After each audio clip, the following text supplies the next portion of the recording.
Okay, hello, Powerhouse community. How are y'all today, this evening, this Monday evening? I am excited about the guest today, and I will be inviting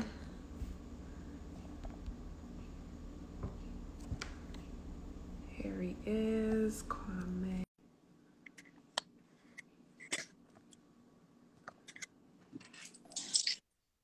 Okay, hey, Hey, how are you? how are you? I think that might be a record for how quickly I did that today. For sure. I'm really excited to do this evening. It's been a Been long time. been a while. It's been a while. How you been? Yeah. Yeah. So, I mean, I've been great. I mean, I left New Jersey, and moved to Maryland, and it's been an adventure in itself, just being in another position within advising, and it's been great. And so I'm really excited to catch up with you. I remember working with you at SEBS EOF as RAs for summer program, and also I know you did a lot of mentorship stuff and things on campus, and so we can kind of reminisce through that stuff and how that's potentially led you to where you are now. So I guess you can formally introduce yourself, and then we'll just kind of like jump in. Jump from there. I think we also put a pin in. I want to talk about moving to Maryland. I think that's Okay. next on my agenda. All right. All right. Let's.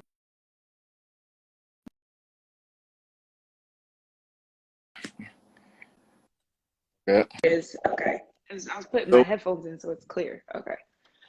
I should probably do the same. How does the audio sound? I can hear you well. Okay. So my name is Kwame Phillips. I'm a New York City science educator. I'm a teacher in the middle school. I teach sixth and seventh grade science. And I've had a history of curriculum and education based jobs, where that be at the university level. I was a program coordinator for one of the student life offices called Leadership and Developmental Learning. I also been a mentor and a tutor, and any capacity that EOF would throw at me, I would Right. pick it right up. I Uh, know. We used to voluntold you to like, girl, Kwame got it. like, oh wait, you need me to do something else? All right, cool. I don't do I don't have my own classes, so it's all right. Love it. Oh, was that the end? I was just making sure you wrapped up. Yeah, I mean, there are things here in New York City that are part of the educational system. I'm also Hmm.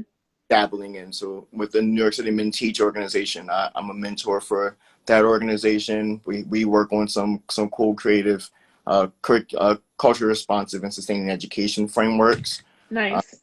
been many different opportunities I've been a part of, mainly because of, I think, what we're going to get into, like this idea of mentorship and advising, and really And allowing that to lead your networks. so, what school were you in at Rutgers? Were you there after they merged SAS and SEBS? I mean, so SEBS stood alone, SAS, but I know before when I was there, it was, and I want to say I was the last incoming class of Livingston College, but I know that there are other schools within like education or whatever the case may be. Honest, Lori. The whatever I was doing in my own education at Rutgers, it made no sense at all. It made no sense. I was in the I was in SAS, Okay. but I at some point I got into blousing school, planning Okay. A couple blouse, help. Yeah. and it changed like the type of degree I was gonna receive. So I no longer got SAS emails anymore, but I was still a SAS student. Didn't make sense. I left with a bachelor's of science in public health, and I didn't Okay. ask questions. Okay. You just like I just got like, it. uh, I girl, love it. So remind me, were you EOF? SAS and then you came over and worked with us. Like sometimes I feel like it's a blur. I know we got people to work for us in different capacities, and I couldn't remember if we also did what they did to what they did to me, and kind of like folded you into the SEBZOF like family kind of thing. I wasn't an EOF student at all, actually. My older brother, he got into the EOF program, and I think whatever like underwrites are in that grant, it Yeah. made it so that I could not take up the funds, which was all right. There Okay. were opportunities at Rutgers that I was able to soak up. SEBZOF kind of adopted me from just the random pool of students running around looking for summer work. Right, right, right. Okay, so let's talk about like the early parts of being an RA. I know that SEBZOF had, and for those who happen to tune in, EOF is Educational Opportunity Fund program.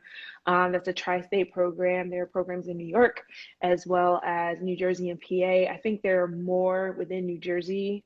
We're probably the larger program, but don't quote me. But essentially, they have these access and equity focused programs in increasing the number of underrepresented, under-resourced students within higher education. And so it is a pipeline program similar to like the federal one, which is Upward Bound. Some other states have programs that reflect that same kind of dynamic. And so having Kwame, join the SEBZOF in one of the years of the summer. I feel like it was so many years that happened after that you worked with us in different capacities that like I'm not really sure what the first year was, but I know you came on as an RA. And our advising style was definitely I would say it's categorized as an intrusive type of advising style, right? And so we were very much involved very actively in seeking out students and their strengths and being able to also help, I guess, bolster any type of areas that needed to be strengthened so that they could be successful in their academics and the social environment climate. So I would say, like, we're thinking about the role you played and the role you did now. What are some of the most influential moments do you believe that have shaped kind of your interest as a professional? Some of those roles are definitely the there's two things. There's twofold. So the conflict resolution that went into the role of the RA, either whether that's in Res Life or with the UF program, Mm-hmm. the the one-on-one sort of connection, guidance, education pieces that went into it that weren't really a part of your job description, but a part of your community of influence. Yeah, yeah, for sure.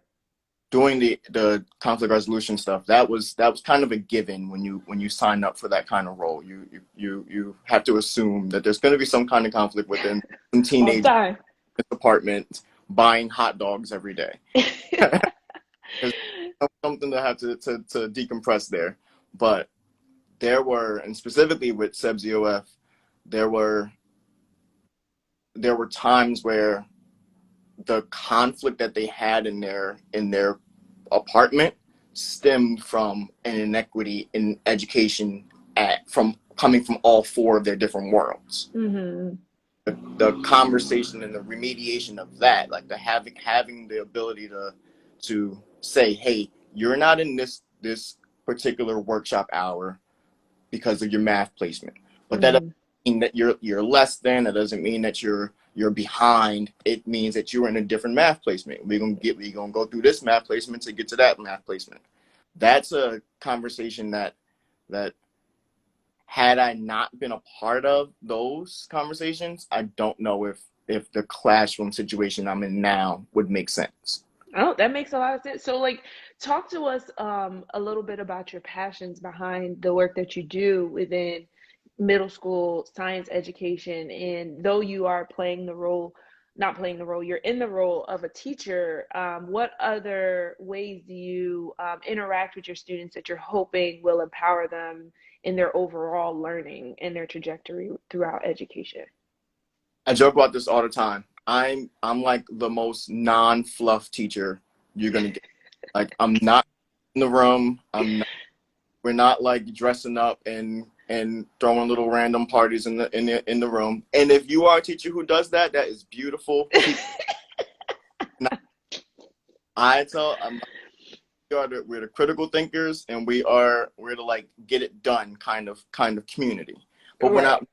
That is because I'm leading with the goal for my students to understand the why that something is happening. Why do we have this worksheet?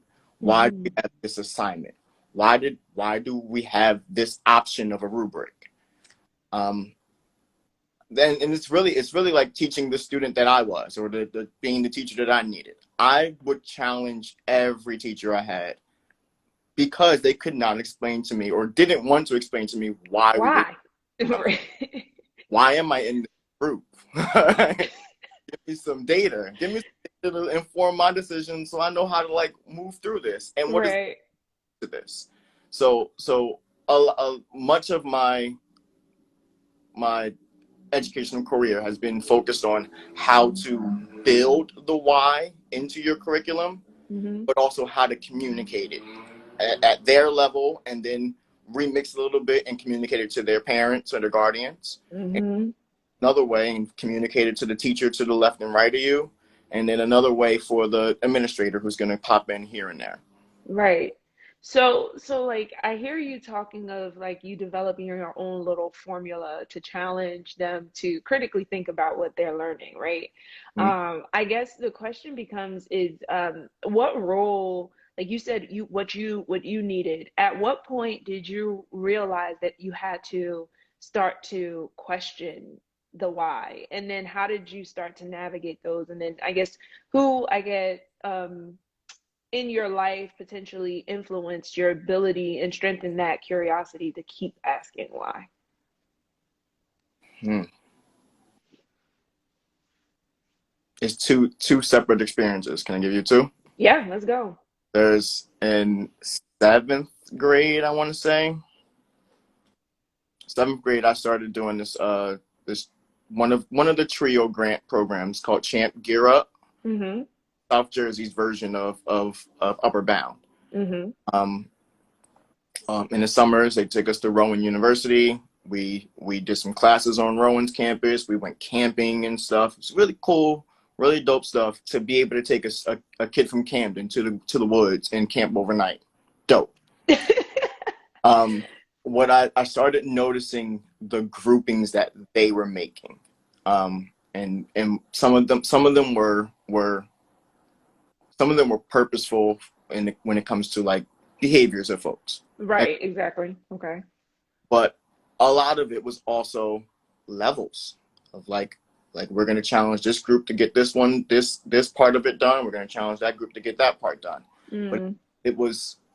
it was groupings that I had not seen in my own classroom.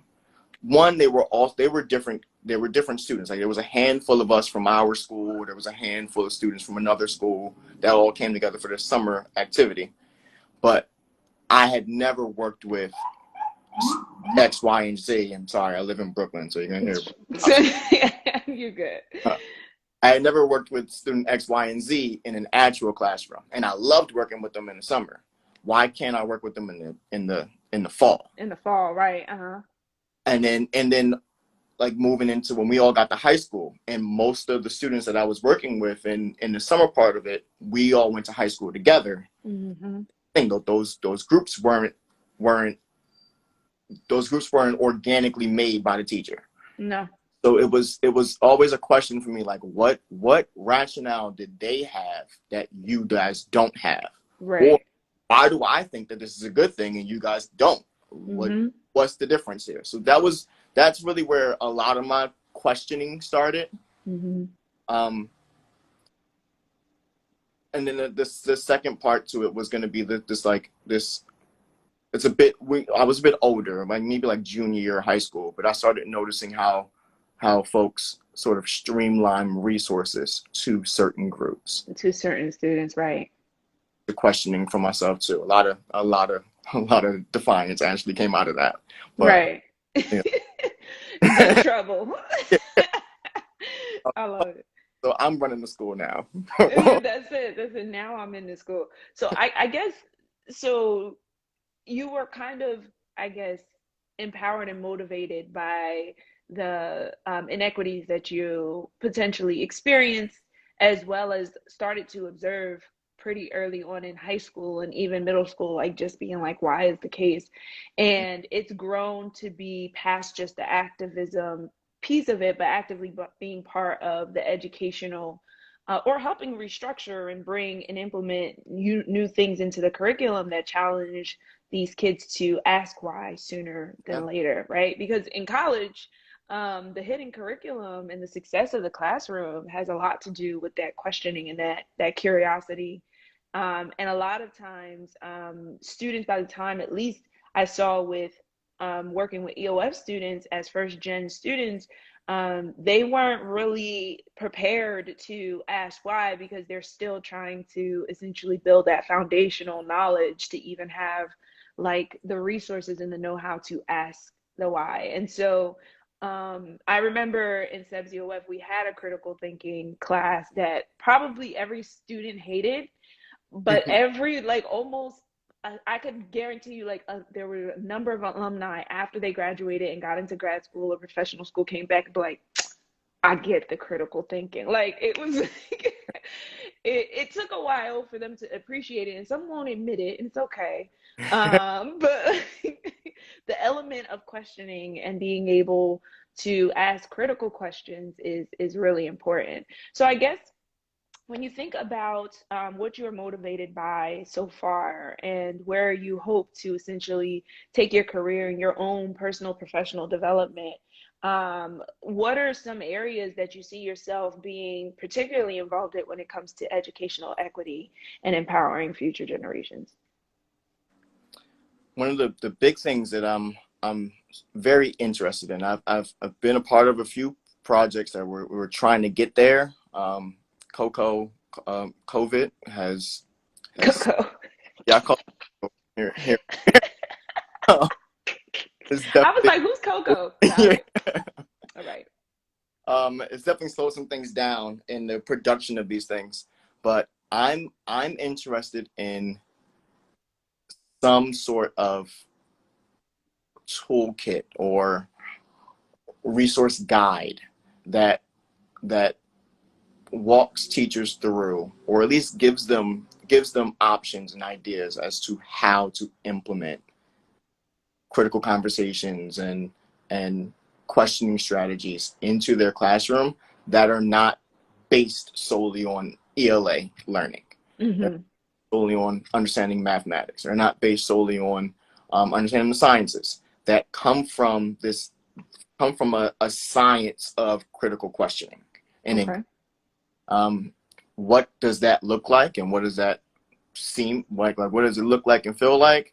I'm working on it. Okay. Go. Go. Go. Go. Yep. Time. I've noticed that there's a big void, I feel, there in that space of like, great, we're having conversations about culture responsive and sustaining pedagogies. We're having conversations about critical race theory. Where's the worksheet for the kids? Right. Where is the protocols for the teachers to employ in every lesson or in 5 lessons out of their, I'm sorry, 3 lessons out of the week? Right. So I think that's where I'm not going to say that's where I think that I'm going to move to. I don't think you can develop something like that without having access to a classroom. Yeah. Um, but it is something that I'd like to definitely have a hand in the creation of. It A lot. definitely be easier if you're in an environment that is supporting you in doing so. So I think one of the big things is like as you look forward to like I know we usually think about when we're changing jobs and we're interviewing, but a lot of times that's an opportunity for you to also see about fit. And I tell my pre-med students all the time, when you go to med school interviews, I know it feels like you're just like, please take me. But this is an opportunity to say, is this an environment where I will thrive? And so, as you're essentially thinking about your next moves or what that might look like, an environment that will invest time and money in you to actually develop those ideas would be ideal. And like you said, it would be awesome if it's still connected to the classroom. Yeah. And so there's definitely, I'm sure that there are spaces where schools are thinking about how they're going to do this in a way that's sensitive and respectful to as many opinions as they serve in the community. Mhm. But somebody has to put the hard, decision down and say we're going to do this, and we need to do it in a way that increases awareness and empowers our students to be a better, future generation and create a better society. Well, I do want to like take a little second. I see some of my men teach community is inside either the chat or they popped into the live. That Word. is a group that is working towards um, producing content and resources like that for teachers, but not just the production for the teachers. They're also doing the mentoring for the teachers. They're also doing the nitty gritty work of recruiting new teachers. Okay. Their focus is really around increasing the numbers of male teachers of color throughout the city. They've done in the 5 years. I want to say 5 years. In the 5 years, especially that I've been a part of it and like been watching the development, they've knocked out their goal of like a number goal, and now we're just going to increase it and open up more and more opportunities and resources. So Right. there is, and I see I Deanne's. see. Yeah, there is a strong presence of folks moving towards like some of the things we're speaking of Speaking. finding this educational equity and then establishing it in a way that is going to stay. Um, Nice. Sustainability is huge in terms of like not just temporary fixes, but really building something that's going to sustain and weather the storm. yeah, So I love it. I want to hear more personally. I want to hear more about that. And like you talked about your offline, I could definitely offer any answer as many questions as I can about the DMV, as much as I know in the 5 years that have accumulated with two being completely taken over by COVID. But but have you? I'm definitely. It's been a while. Have you been down there before that, or you moved there during it? I moved in 2017, so I'm going. So I had a good like 3 years Yeah, running before everything like just shut down. So able to get start. It's all right. yeah, right. So I'm gonna hit you up, and I think that having conversations about kind of the work that you're doing too. I definitely try to put my hand to what I can. And if there's a way that I can support or be like some kind of connection or information or resource for the community, I'm definitely down. I am all things access and equity when it comes to serving underserved communities in particular. So I want to thank you. I guess your words of wisdom, I always like to end with like, what is something that you would encourage those that are interested in education, whether it's K through 12, being in the classroom or administration or policy, something that you are learning as you are, trucking through your professional career and just building on it, and things that you would want to let people know that are interested in this field, and um, I guess where you're hoping to go next. Well, you kind of talked about that already. I think one thing that I would put out there is like a word of advice, and this really goes with all of what we're talking about, the mentoring and advising, is like seeking mentors beyond the ones who are assigned to you. Hmm. I think, and especially for like new students who are graduating or entering the workforce, every company is going to say that this person X is your resource or your mentor for your transition or your transition leader. But be be I can put in here purposeful. I can put in here Intentional, right? about the kinds of individuals you'd like to get your guidance from. Hmm. For myself, when in undergrad, I came in with whoever advisors, but it really was the UF department with SubZOF and the leadership department that I didn't find until maybe my third year at the university, that Hmm. then put the rest of my life together. Uh, Yeah. So seek out the ones who aren't necessarily assigned to you. If they're assigned to you and they're doing a great job, then hey, that's beautiful. You can use Right. it more though. Right, I agree. I think mentors, and there's also the mentorship from experiences, and then there's also mentorship to help you connect the dots. Sometimes it's good to get mentors and connections outside of where you think you want to go to help you keep your mind open to the possibilities of how you can connect things. It's a big world. There are jobs. I try to tell high school and undergrad students, there are jobs that are not yet even made that are waiting for you guys to fill them. Like these positions don't exist. And so the idea is that careers and opportunities are really structured out of what people make of it, right? And so the more you take in and the more dots you start to connect, hopefully you can curate a future for yourself that you feel is truly yours and not something that you just kind of like tripped or fell into or just followed because of mentorship. So I definitely appreciate you taking out the time today. And I feel like we hit like only like the tip of the iceberg in terms of like the levels of work you're doing. But I just want is there like a special Instagram or something that people can follow to learn more about that initiative? Or is that kind of like a New York So teachers kind of thing? so the NYC Men Teach, you Mm-hmm.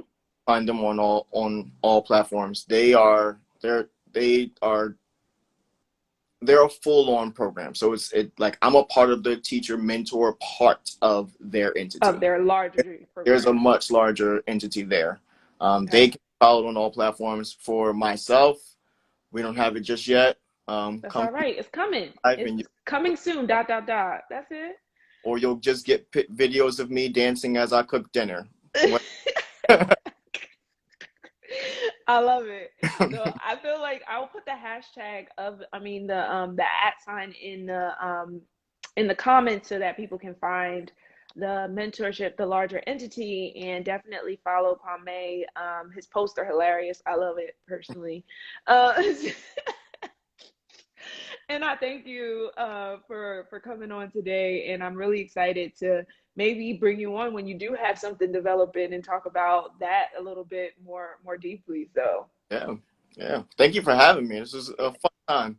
yeah, I'm glad. I'm glad. I'm glad I'm getting really positive feedback about this format. So I hope to grow it and put it on the website so people can watch past episodes that don't necessarily have Instagram and things like that. So those things are coming soon as well. Good. I also Awesome. it's looking amazing. It's looking Oh, amazing. oh my Love the color goodness. palette. I felt like I could hear you in it, and I was like, "Oh, this is good." This is good. This is it, right? Perfect. I appreciate it. All right. Awesome. Take care. Well, thanks for having me. Bye.